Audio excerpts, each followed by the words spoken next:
Marc chapitre 8.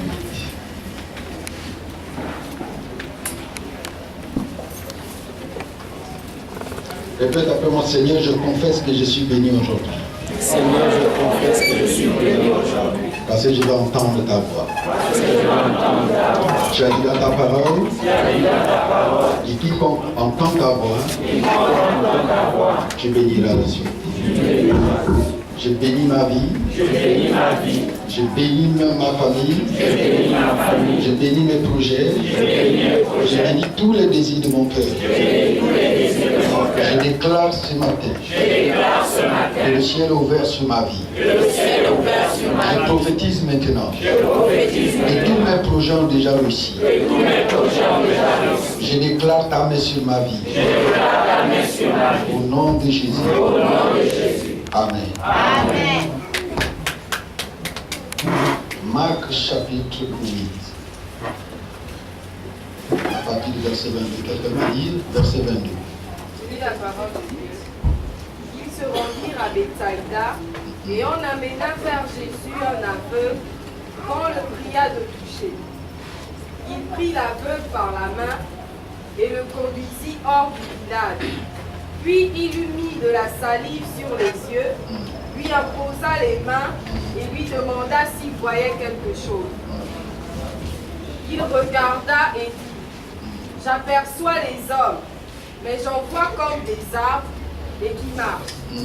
Jésus lui mit de nouveau les mains sur les yeux, et quand l'aveugle regarda fixement, il fut guéri et vit tout distinctement.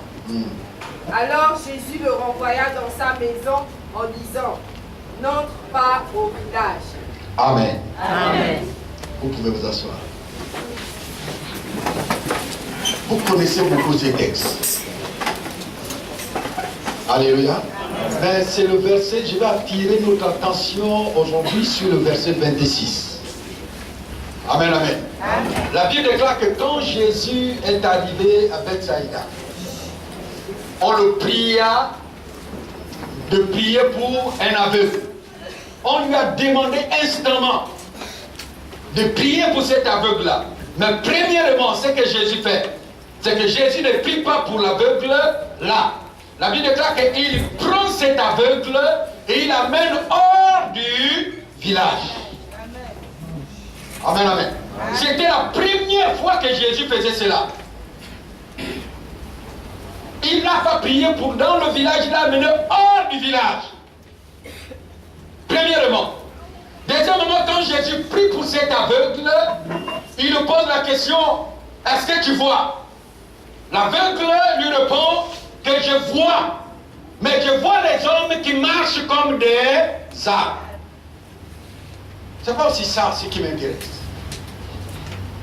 Jésus va prier pour la deuxième fois. Et à la deuxième reprise, cette fois-ci, l'aveugle va rendre témoignage que cette fois-ci, je vois d'une manière distincte. Amen. Amen. Alléluia. Amen. Il dit, je vois maintenant distinctement. Amen. Alléluia. Amen. Chose encore très bizarre que Jésus lui dit. Jésus dit, retourne dans ta maison. Amen, amen. Mais ne retourne pas dans ton village. Comment pouvait-il faire pour aller chez lui sans passer par le village? Choka moi. Dis-le bien.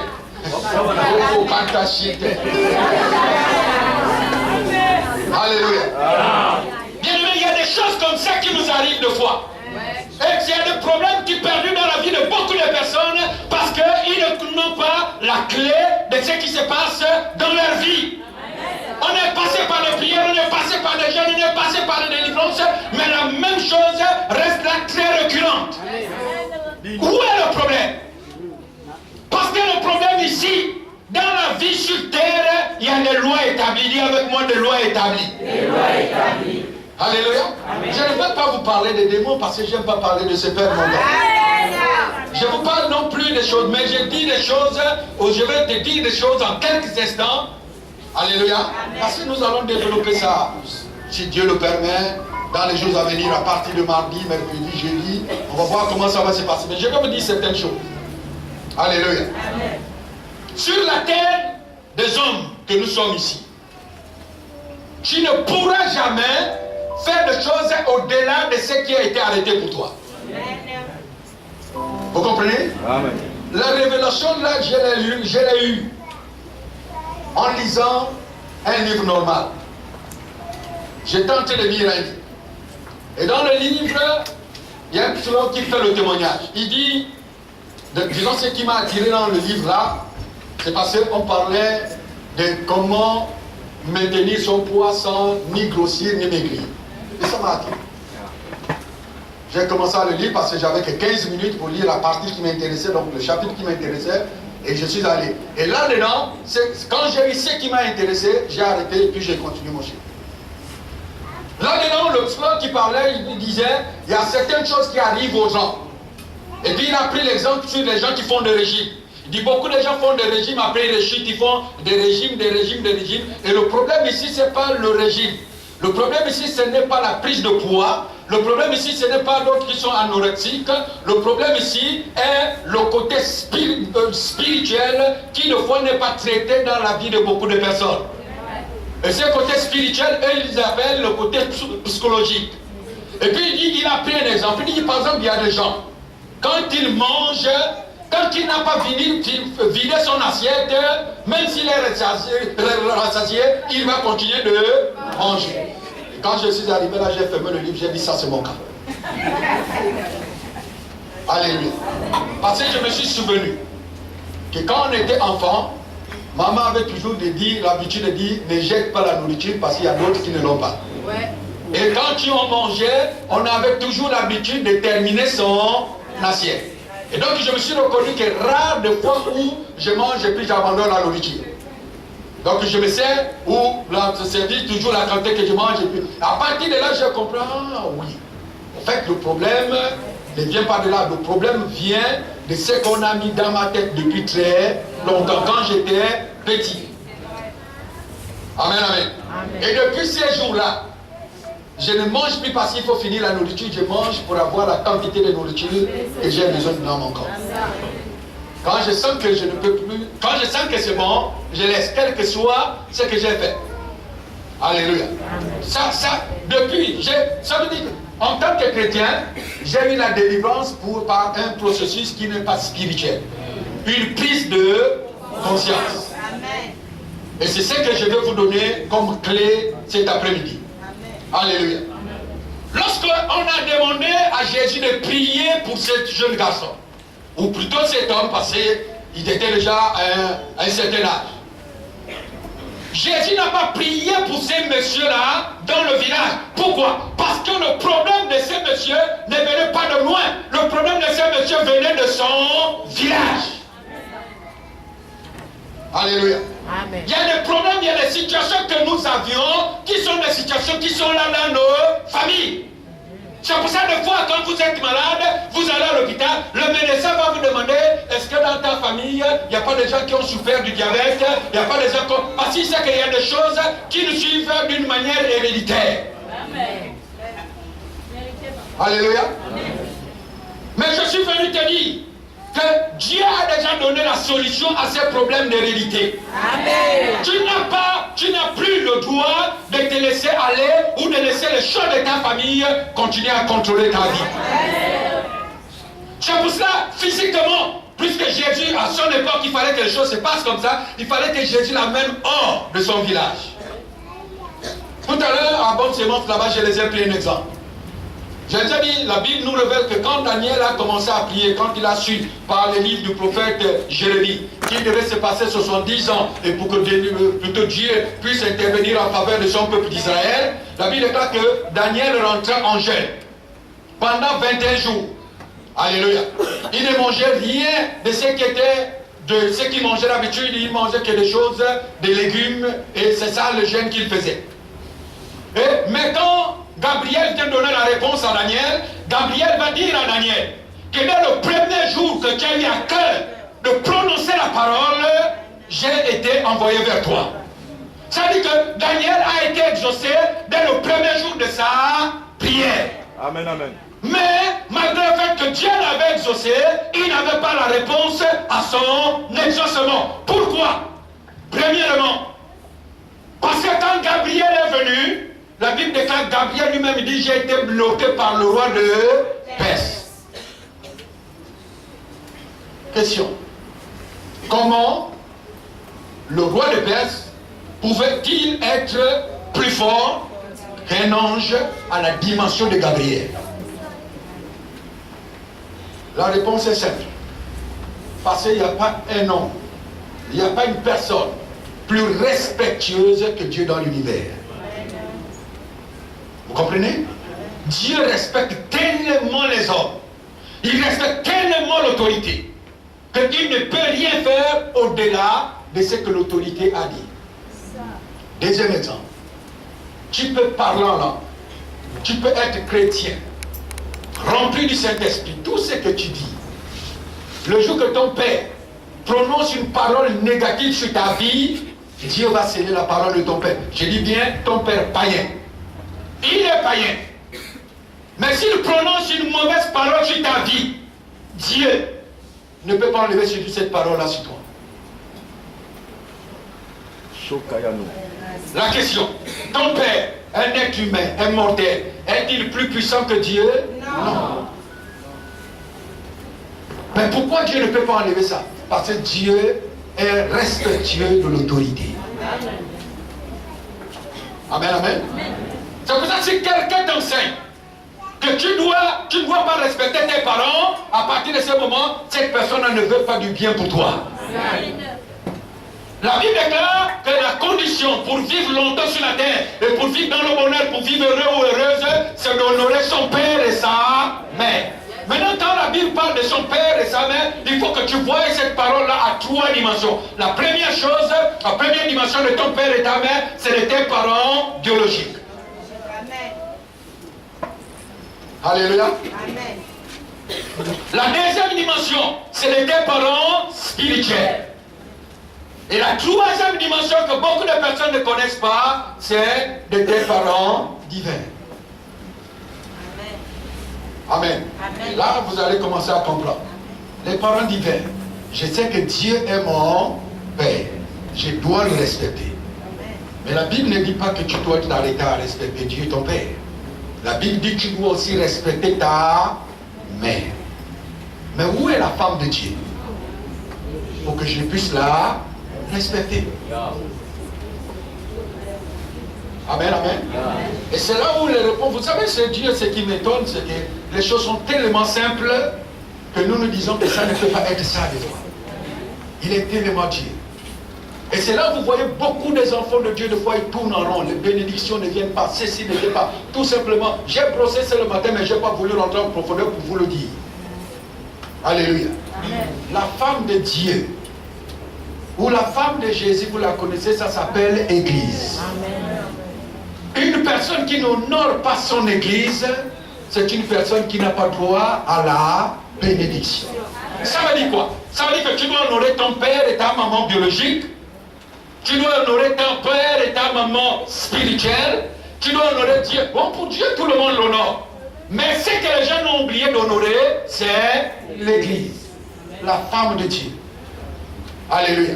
Amen. Maintenant, quand tu prends l'Église, il faut aussi que tu la dissèques en plusieurs dimensions pour comprendre qu'est-ce que je dois faire pour rentrer dans la bénédiction. Parce que l'église c'est qui? L'église c'est le pasteur Médard. L'église c'est toi, l'église c'est ma soeur, l'église c'est mon frère. C'est nous tous, chacun de nous, de sa part faire l'église. Amen. Amen, amen. Amen. Mais chacun de nous, qui est l'église, nous ne sommes pas encore l'épouse de Christ. La Bible déclare nous sommes fiancés avec Christ. Amen. Parce que le mariage des noces de l'agneau n'a pas encore eu lieu. Amen. Mais quand le mystère là-dedans, c'est que quand nous sommes ensemble, nous reconstituons le corps de Christ. Et là, la Bible déclare, c'est pour ça que Dieu dit, là où deux ou trois sont assemblés à mon nom, alors je suis au milieu d'eux. Pourquoi Dieu dit alors je suis au milieu d'eux? Alors que Dieu dit qu'il est avec nous tous les jours jusqu'à la fin des temps. Ça dit, il y a une dimension de Dieu. Quand tu es seul, Il y a une dimension de Dieu quand nous sommes ensemble. Amen, amen. Et de la même manière, quand nous sommes ensemble ici, nous ne prions pas Dieu n'importe où. Nous avons, les êtres humains, nous avons décidé de faire de ces bâtiments-là le lieu dans lequel nous venons pour rencontrer Dieu. Vous comprenez? La prière qui s'élève de Dieu, où je dis l'intensité de la prière, qui part de Dieu, de ces lieux jusqu'à son trône, ne sera jamais la même que la prière qui part de ta chambre jusqu'au trône de Dieu. C'est pas pareil. C'est pour ça que vous avez vu, même dans nos familles ancestrales, rien, les anciens du village, ils ne font pas leur rite n'importe où. Il y a un endroit bien déterminé où ils ont consacré ça à leurs démons, à leurs esprits. Il y a toujours ça. Et cet enseignement-là, le diable l'a révélé à ses enfants. Et c'est nous qui ne connaissons pas.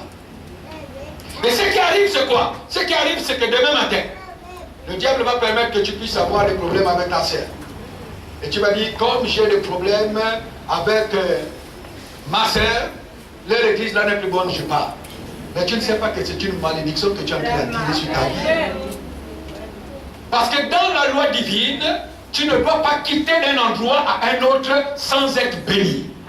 C'est pour ça que malgré le fait que Rebecca avait su que, comment s'appelle l'autre là?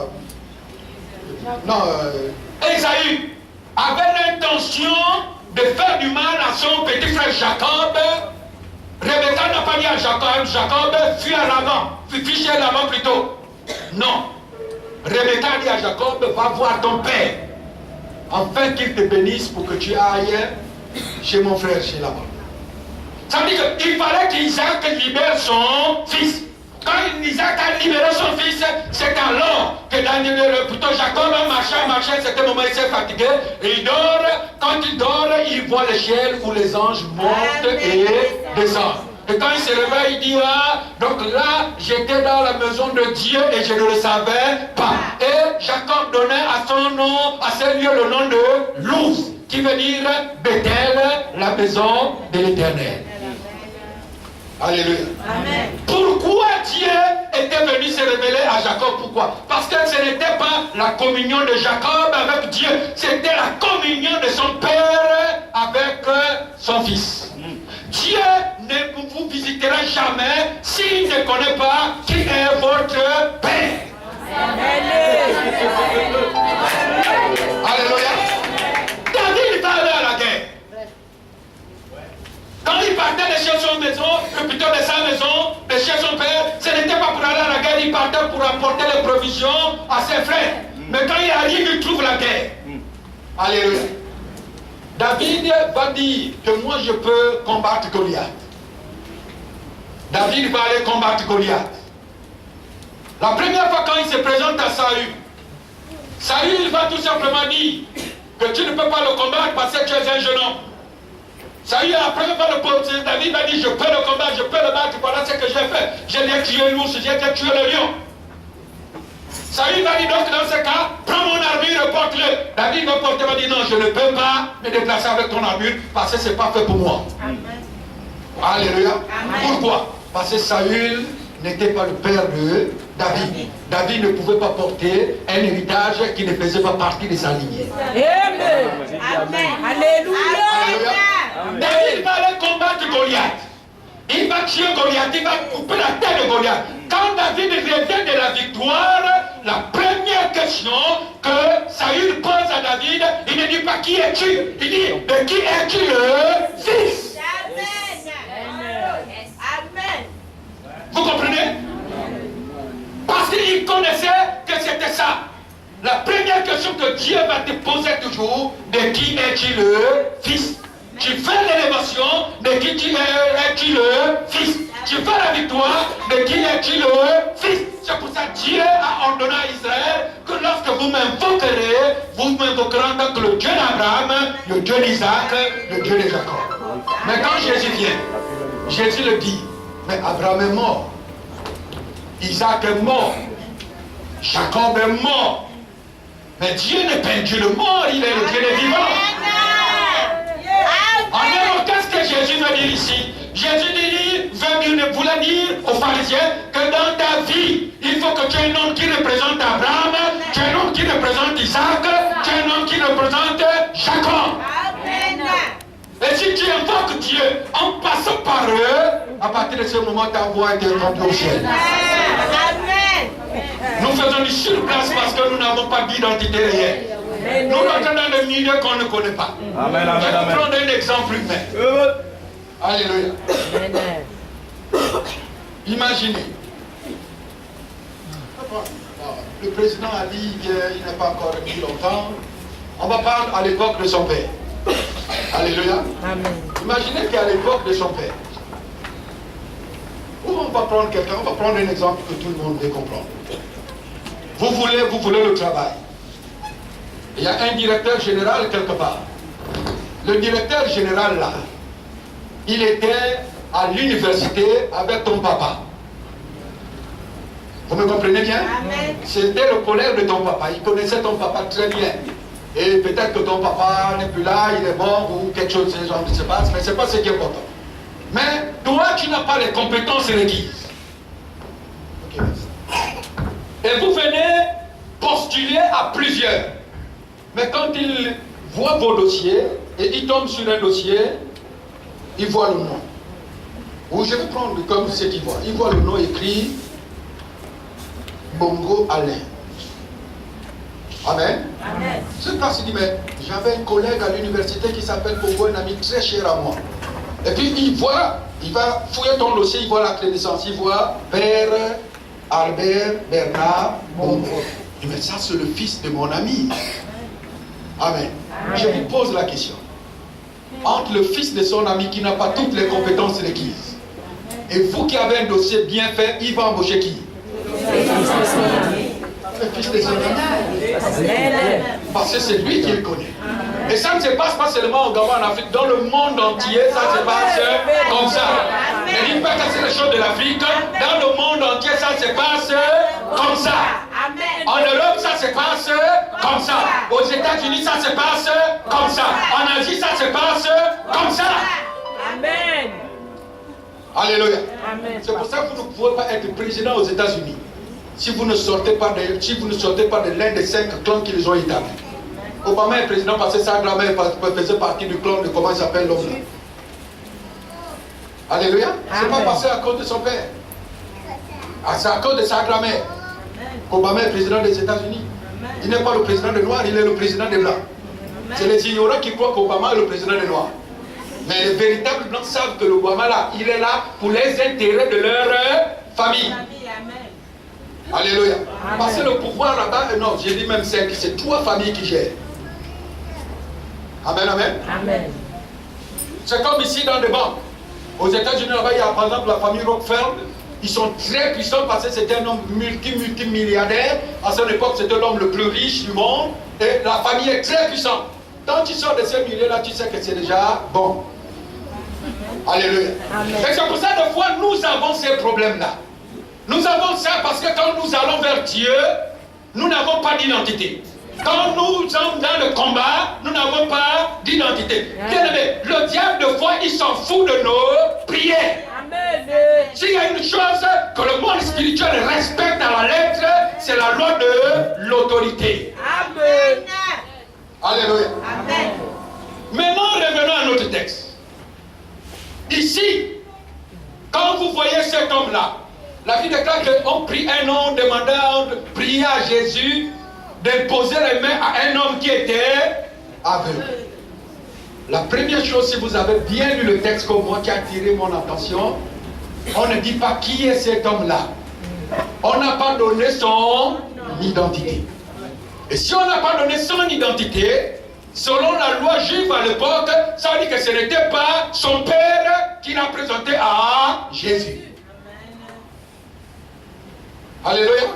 Et en cela, Jésus ne pouvait pas outrepasser l'autorité de son père dans le village de son père. Il fallait que Jésus l'amène hors de ce village, là où la loi de son père n'avait plus d'emprise sur la vie de cet homme. Comme Dieu a pris Daniel, a mené Daniel hors de Babylone jusqu'au bord de le fleuve l'Euphrate. Et c'est là-bas, puisque c'était la frontière géographique de Babylone. Donc Daniel est d'abord sorti hors de frontière géographique de Babylone pour que Gabriel vienne le parler. Tant que Daniel était à Babylone, l'espace spirituel de Babylone était couvert, était géré par le roi de Perse qui est ici l'image du diable. Pourquoi? Parce que Nebuchadnezzar avait traité des pactes avec des alliances avec Satan.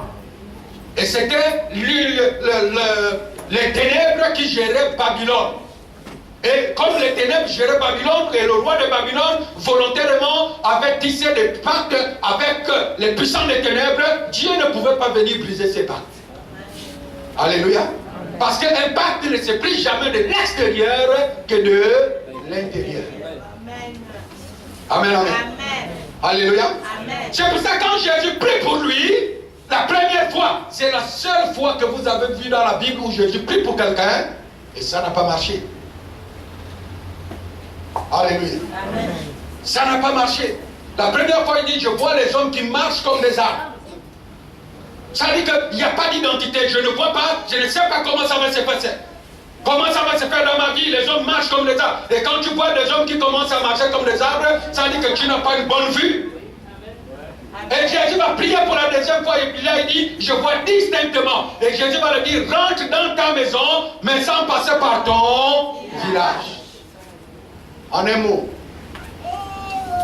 il faut que tu saches faire la différence entre ta famille biologique et ta famille spirituelle. Alléluia. Il y a des gens, malgré le fait qu'ils ont de foi à reçu Jésus dans leur vie comme Seigneur et Sauveur, que Dieu a commencé un processus de bénédiction dans leur vie, mais chaque fois, quand il y a des choses dans leur famille, ils vont encore y participer. Quand il y a des traditions, on dit non, il y a une danse traditionnelle, et puis il faut que tout le monde participe, tu mets la main à la poche et tu fais sortir ton argent, tu donnes. Et demain matin, tu vas dire, tu n'arrives pas à comprendre, les choses ne marchent pas. Mais toi-même, tu as donné ton argent dans les choses du village, dans les choses de la tradition. Alléluia. C'est pour ça que j'ai déjà dit à cet homme, ne rentre plus dans les choses de ton village. La nouvelle vie que tu as reçue, il faut désormais que tu marches selon elle. Amen. Le christianisme, bien aimé, n'est pas un lieu de bénédiction. Le christianisme n'est pas un lieu où on vient recevoir, plutôt l'église, n'est pas un lieu où on va recevoir la guérison, on vient recevoir le mariage, on vient recevoir le travail, on vient recevoir l'élévation. Non, ça c'est des choses secondaires.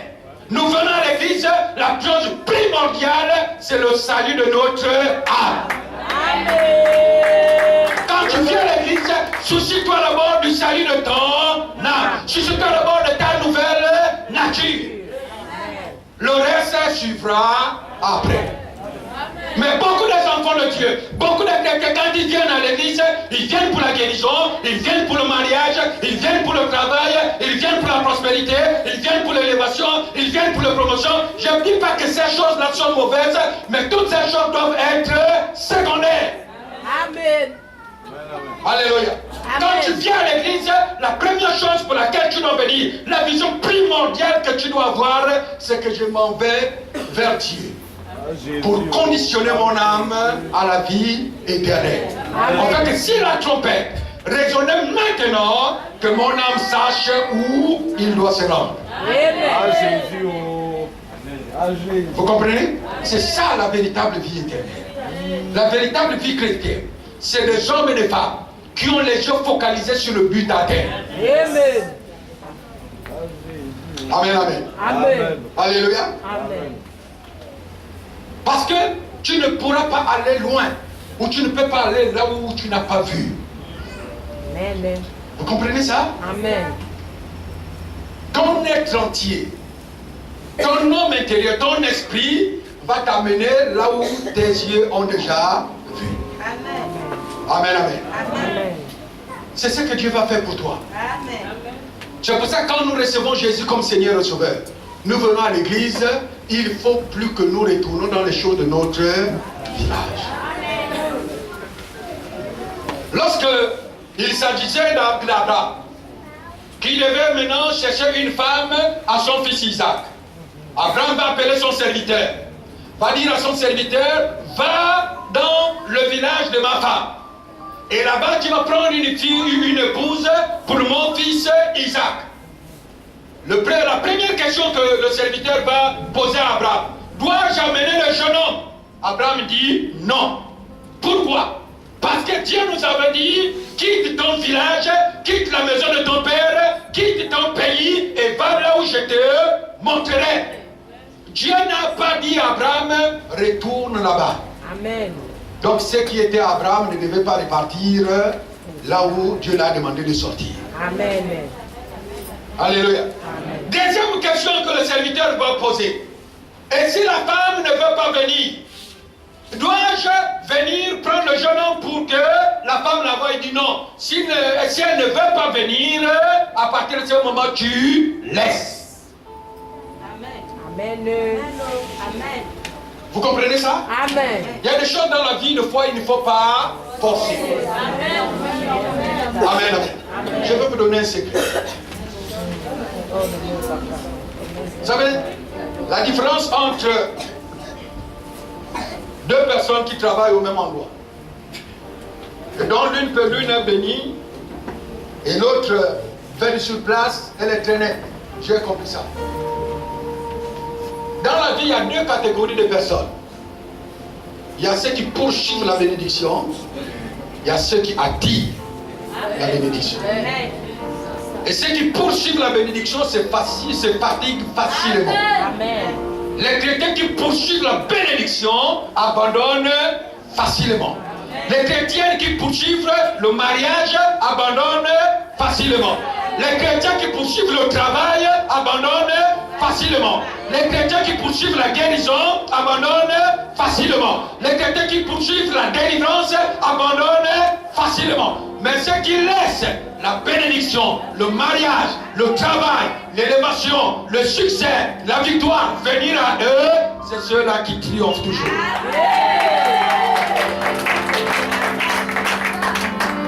Amen, amen. J'aimerais annoncer à quelqu'un ici que tu ne seras jamais plus stratégique que Dieu. Arrête de faire des stratégies. Arrête de te dire que non, si je fais ça, peut-être que ça marchera. Ça n'a jamais marché et ça ne marchera jamais. Parce que la foi, ce n'est pas une question d'avoir l'assurance. Ça, ce n'est pas la foi du ciel. La foi du ciel, c'est une question d'avoir une ferme assurance. Ça dit que je n'ai pas d'autre possibilité. La seule possibilité que j'ai, c'est de continuer de marcher. Même si je tombe, je me relèverai et je marcherai. Même si je tombe, je me relèverai et je marcherai. Même si je tombe à nouveau, je me relèverai et je marcherai. Même si tu te moques de moi, je continuerai quand même à marcher. Même si tu me critiques, je continuerai toujours à marcher. Même si tu ne veux pas, je continuerai toujours à adorer mon Dieu. Amen. Alléluia. Parce que je n'adore pas mon Dieu pour faire plaisir à un homme. Amen.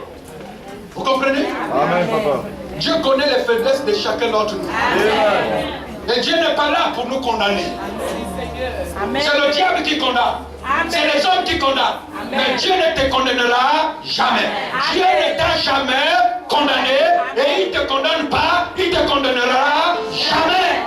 Ça, c'est pas de sa nature. La seule chose que Dieu se fait, c'est mon fils, je crois encore en toi. Amen. Quels que soient tes mots, tes bas, tes manquements, je continuerai en toi, en toi. Parce que je ne crois pas en toi selon ce que tu me montres aujourd'hui. Je crois en toi selon ce que j'ai mis en toi. Amen. Alléluia. Amen. Et Dieu sait ce qu'il a mis en toi. Amen. C'est pour ça que la Bible dit, même si tu tombes 1000 fois, même si tout le monde se moque de toi, mais Dieu continuera à avoir foi en toi. Amen. Vous comprenez? Il continuera à avoir foi en toi. Amen. Pour les hommes, la vie d'Abraham était terminée. Plutôt, de Moïse était terminée. Moïse qui était un homme puissant en parole et en acte en Égypte. Ça dit que Moïse était un homme, quand il parlait, tout le monde tendait l'oreille pour écouter. Waouh, quel homme! Amen, amen. La Bible dit qu'il était puissant en parole et en acte. Ça veut dire qu'il maîtrisait bien la langue égyptienne. Il maîtrisait bien les pratiques égyptiennes. Quand tu l'amenais dans la magie, il maîtrisait bien. Dieu l'a amené pendant 40 ans dans le désert. À un certain moment où il n'arrivait même plus à parler. Jusqu'à devenir bègue. Pour le diable, qu'est-ce qu'un bègue va faire pour prêcher l'évangile? Comment il va-t-il faire pour rassembler les gens? Il n'arrive même pas à prononcer une seule parole. Mais Dieu a dit, là où les hommes maîtrisent, c'est dans cette faiblesse-là que je lève. Je prends de la boue du péché, je prends l'indigent de la boue du péché, je les lève et je les fais asseoir à la table de temps. Dieu pour t'élever, il ne regarde pas ton passé, pour te bénir, il ne regarde pas ton passé, pour te faire du bien, il ne regarde pas ton passé. Il veut tout simplement que tu l'ouvres ton cœur aujourd'hui. Et si aujourd'hui que tu l'ouvres ton cœur, ce qu'il va faire pour toi ne dépend pas de ton passé, parce que lui, il sait ce qu'il a déjà mis en toi. Alléluia.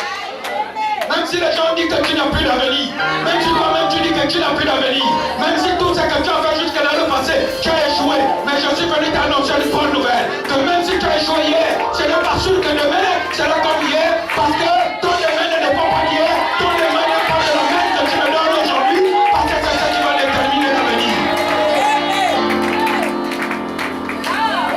Alléluia. C'est aujourd'hui qui détermine mon avenir, pas hier. Mes faiblesses d'hier n'ont aucun pouvoir sur mon avenir. Mes faiblesses d'hier ont le pouvoir sur mon présent. Mais mon présent a le pouvoir sur mon avenir. Ça veut dire que si je décide de changer de manière, si je décide de changer de tactique, si je décide de changer de stratégie aujourd'hui, mon futur ne sera plus comme mon passé. Alléluia. Amen, amen. Mais il y a des choses dans la vie, bien-aimée. Quand tu as, si tu sais, et je vais terminer par là, la foi qui produit le miracle n'est pas une foi qui est basée sur ton expérience. Dieu n'a pas besoin des hommes et des femmes expérimentés. Je rencontre souvent des gens qui disent, moi je suis chrétien depuis 40 ans. Dieu n'a pas besoin de chrétiens depuis 40 ans. Dieu a besoin de celui qui est chrétien maintenant.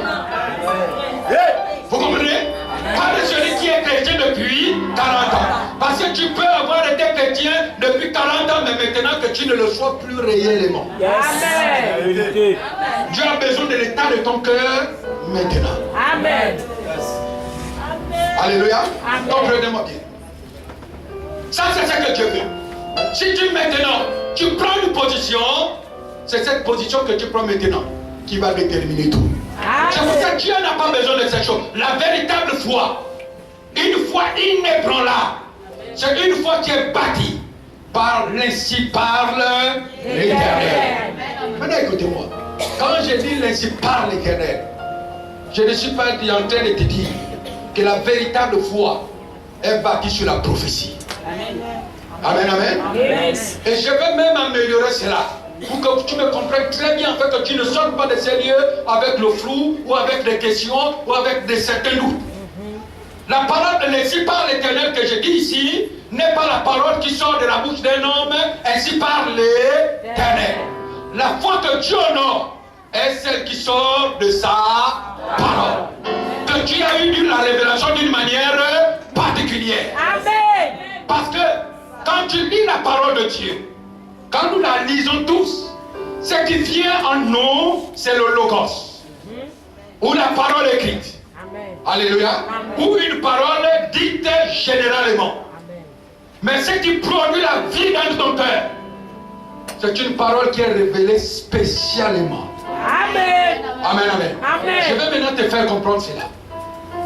Il arrive que pendant le moment où on est en train de lire un texte, vous comprenez? Amen. Quelqu'un prend la Bible et commence à lire. Au commencement était la parole.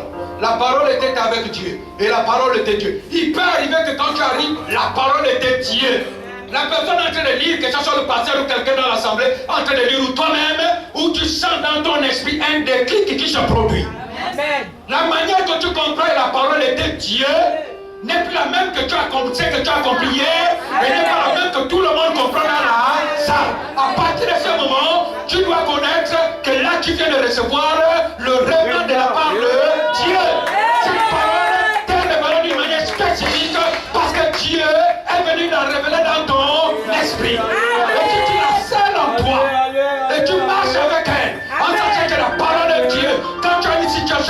fort, tu te souviens que Dieu m'a dit que sa parole est lui-même.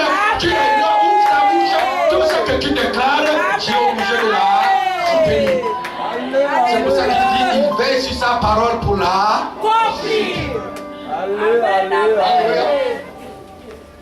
Et c'est ce qui change la vie. Amen. C'est pas une foi qui est bâtie sur le sensationnel. Amen. Le sensationnel doit être ce qui vient après. Amen. Vous comprenez? Amen. Si Dieu m'a déjà révélé que je suis béni, je n'ai pas besoin que tu viennes me le prophétiser. Même si, depuis que Dieu me l'a dit, mes poches sont toujours les mêmes, je n'ai même pas un compte de 5 000 à la poste, ce n'est pas ce qui change. Amen. Ce que je sais, c'est que Dieu m'a déjà dit. Et ce que je sais, c'est que quand Dieu a dit, cette parole ne repartira jamais chez lui sans avoir accompli, au préalable accompli ce pour lequel il me l'a envoyé. Premièrement. Deuxièmement, comme Dieu me l'a dit, je sais que Dieu me l'a dit, et je crois en elle, je ne mourrai point sans avoir expérimenté cette parole que Dieu m'a apportée. Ça dit quoi? Ça dit que si le temps tarde, si l'accomplissement tarde, je sais que de la même manière que l'accomplissement tarde, c'est la même manière qu'il me rallonge le nombre de jours à vivre sur la paix. Alléluia. Dieu m'a dit, je vais avoir un enfant. Pasteur Médard, j'ai déjà 40 ans. Les médecins disent que bientôt, si je ne le fais pas maintenant, je ne pourrai pas le faire. Non, c'est un mensonge de médecin. Parce que ce n'est pas le médecin qui t'a créé. Celui qui t'a créé, c'est Dieu. Même si tu dois attendre 40 ans, tu dois attendre 50 ans, tu dois attendre 60 ans, même jusqu'à 90 ans comme Sarah, il accomplira. Et le nombre de jours de partir du moment où Dieu t'a parlé, et l'accomplissement n'est que les jours qu'il va remettre sur la bénédiction. Vous comprenez? Ça veut dire que si dans ton ADN, il était prévu que tu meurs quand ton enfant aura 30 ans. Amen, amen. Amen. Et que Dieu avait prévu dans ton ADN que tu meurs à 70 ans. Et que tu as l'enfant à 50 ans. Amen, amen. Amen. Il ne va plus te laisser 10 ans à vivre. Ça veut dire que Dieu a déjà déplacé la borne de 70 ans là à 90 ans. Parce que quand ton enfant n'a pas 30 ans, tu ne peux pas mourir. Ça veut dire quoi? Ça veut dire que le temps que la promesse a tardé à s'accomplir dans ta vie, Dieu t'a racheté ses jours. C'est pour ça que la Bible dit, il rachète pour toi, bien-aimé, tout ce qui a volé, les gazelles et toutes ces choses que tu as perdues, il les positionne pour l'avenir. Amen, amen. C'est à ce niveau, c'est quand tu comprends ces choses que ta foi devient stable, inébranlable. Satan, tu peux faire tout ce que tu veux. La vision que Dieu m'a montrée là, elle s'accomplira. Satan, tu peux faire tout ce que tu dis. Dieu m'a montré une vision où j'étais marié, j'avais des enfants, elle s'accomplira. Parce que la Bible me dit, même si la prophétie tarde, attends-la, parce qu'elle s'accomplira, et elle s'accomplira certainement. Même si aujourd'hui je ne vois pas, c'est pas parce que je ne vois pas que ça n'existe pas. Alléluia. C'est pas parce que tu ne vois rien que le Seigneur aimé, ça, les choses n'existent pas. Quelqu'un sait comment m'envoie par d'ici pour arriver là et pour passer là-bas? Même moi-même, je ne sais pas. Amen. Alléluia. Amen. Je ne sais pas. On a posé la question à celui qui a découvert l'électricité là. Comment il s'appelle? Edison. Edison. On a dit, explique-nous l'électricité. Vous connaissez la réponse d'Edison? Il a répondu que moi-même je ne connais pas. Alléluia. Amen. Je ne connais pas. Et malgré ça, bon, jusqu'à aujourd'hui, demandez à un scientifique qu'est-ce que l'électricité. Il va vous dire je ne connais pas en général. Personne ne connaît ça. Amen, amen. Amen. Et vous n'avez pas besoin de le connaître pour savoir que l'électricité existe. Amen, amen. Nous avons la lumière, nous savons que ça existe. Amen, amen. Nous avons tout ce que nous avons le fruit de l'électricité. Ne cherchez pas, bien aimé, à aller toujours dans des choses qui ne vous apportent rien. Cherchez les résultats de ce que vous espérez escompter de la part de Dieu. Amen. Amen. C'est pour ça que je suis contre des gens qui nous ramènent d'abord dans ce que les familles, dans les liens. Non, ça c'est. Ne me fatigue pas avec ça. Ne me ramène plus dans mon village là-bas. Jésus m'a déjà sauvé ici. S'il ne peut rien pour moi dans l'avenir, laisse-moi avec lui comme ça. Laisse-moi bien bénéficier de mon salut. Les choses de mon village là, ce n'est plus mon problème. Je ne peux pas les parquer là-dedans. Je veux continuer mon chemin. Amen. Alléluia. Parce que je sais que si Jésus a commencé, il ne va pas me laisser voir les hommes comme des arbres. Il ne va pas me laisser contempler la bénédiction des autres. Il ne va pas me laisser contempler l'élévation des autres. S'il a commencé à m'élever, je sais qu'il continuera à m'élever. Si quand j'étais malade hier, il m'a guéri, si je suis malade aujourd'hui, je sais qu'il me guérira. Donc pour ça, je ne crains pas la maladie, mais je loue le Seigneur parce que je sais que de la même manière qu'il m'a guéri hier, il me guérit aussi aujourd'hui. Quand la maladie vient, moi j'ai trouvé, bien aimé, une bonne et je commence à louer Dieu. Amen. Alléluia. Parce qu'il me donne l'occasion d'expérimenter sa grâce dans ma vie. Si le diable avait le pouvoir, il aurait déjà fini avec moi depuis très longtemps. Mais si je suis debout, c'est parce qu'il n'a pas le pouvoir. Je suis debout par la grâce de Dieu. Ça ne dépend ni de moi, ni de quelqu'un d'autre, mais ça dépend de lui. Personne n'a le pouvoir d'enlever un seul cheveu de ma tête. Même pas le coiffeur. Parce que quand le coiffeur me coiffe, c'est que je suis allé lui donner ma tête. Si je ne lui donne pas ma tête, il ne viendra jamais dans ma maison avec sa tendeuse pour dire que je suis venu te coiffer. Donc c'est moi qui donne le pouvoir au coiffeur de faire de moi ce que je veux. Amen, amen. De la même manière, si tu ne donnes pas le pouvoir à quelqu'un, la personne n'aura jamais le pouvoir sur toi. Vous comprenez ça? Alléluia. Amen. Je ne sais pas s'il faut que nous passions au deuxième point, mais nous allons nous arrêter là. Il est 14 heures. Deuxième point, nous allons le voir prochainement. Amen, amen. Amen. Je vais terminer par dire ceci.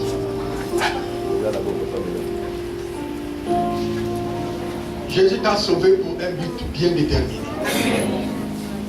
Amen. Ne cherche pas à savoir comment ça se fait.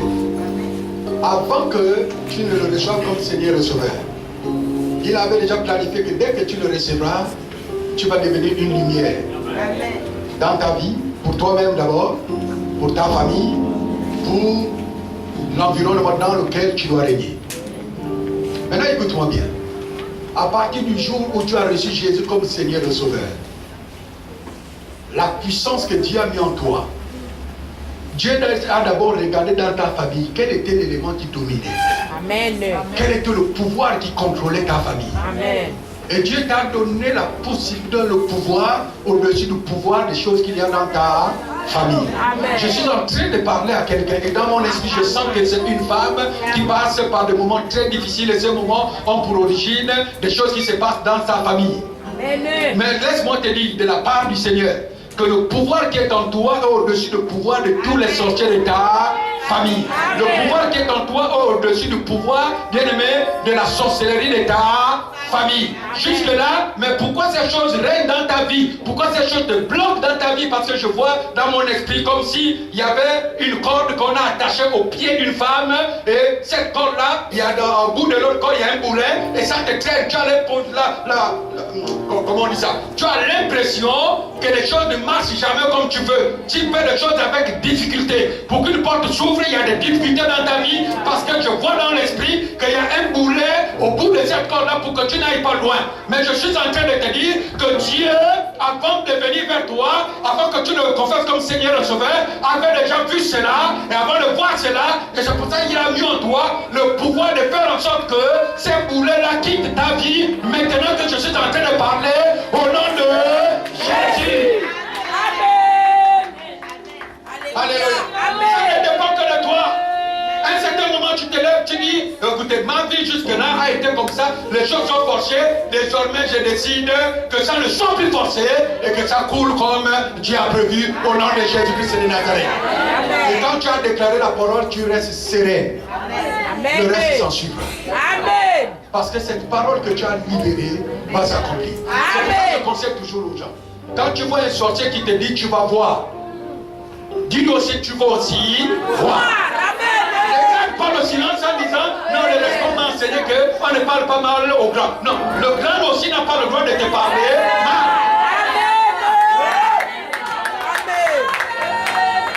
Alléluia. Tu ne sais pas ce qu'ils font ces gens-là.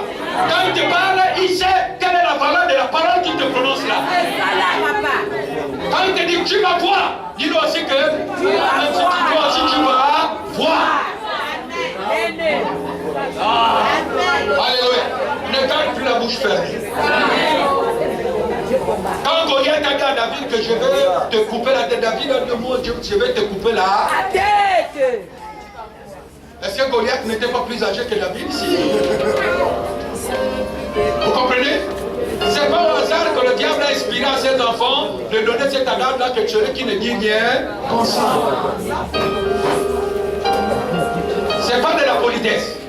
Ou de ton côté, c'est pas de l'impolitesse. C'est une question de révélation. Amen. Parce que tu connais la valeur de la parole. Amen. Alléluia. Amen, amen. Amen. Il y a certains dans certains villages, on dit aux gens que lorsque quelqu'un t'appelle derrière, ne réponds pas d'abord. Tourne-toi voir d'abord qui t'appelle. C'est ça là, papa. Parce que quand tu dis oui, le diable sait que ton oui est oui. Amen, amen.